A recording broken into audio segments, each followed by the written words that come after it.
شما دوستان همراه، در خدمت شما هستیم با معرفی محصول شرکت الکتروصنعت تهران با نام دستگاه تستر باتری 500 آمپر هوشمند یا به اصطلاح دستگاه تست گارانتی و مشخصات فنیش و نحوه عملکردش خدمت شما الان توضیح میدم.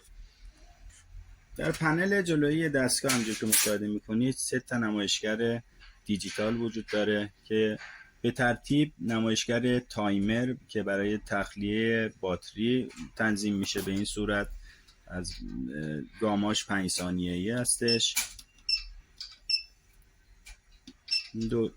این دو تا دکمه بالا پایین کردن تایمر هستش، دکمه وسط استارت و 2 تا دکمه بالا تنظیمات آمپراژ باتری را به ما اعلام میکنه. 150 آمپر، 300 آمپر و 500 آمپر که بسته به ظرفیت‌های باتری ما باید اینا تنظیم کنیم.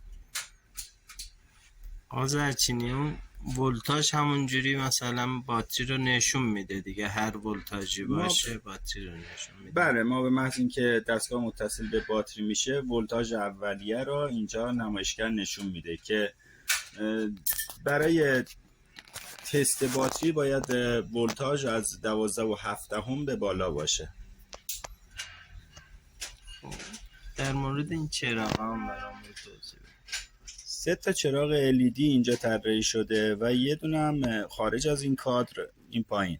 این چراغ LED پایین برای اتصال معکوس چنگرگر به باتریه که آلارم میده.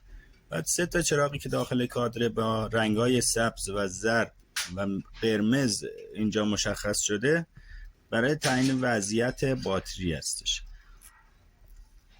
حالا یه زحمت بکشید استارت بزنید رو مود 150. بله، ما تایمرمون رو روی 15 قرار میدیم و مود تخلیه‌مون هم میبریم روی 150 آمپر.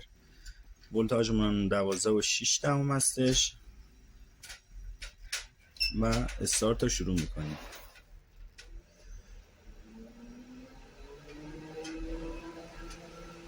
زمانی که بخوایم مثلا وسط کار نگه داریم باز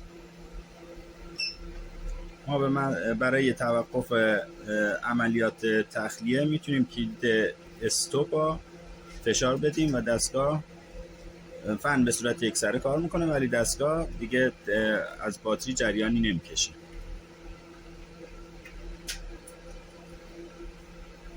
فن بعد 20 ثانیه بعد عمل کرد خاموش میشه، درسته؟ بله، فن باید تا 20 ثانیه کار کنه که حرارت ایجاد شده از المنت ها تخلیه کنه از داخل دستگاه. بسیارم عالی، دستتونم درد نکنه. باشید.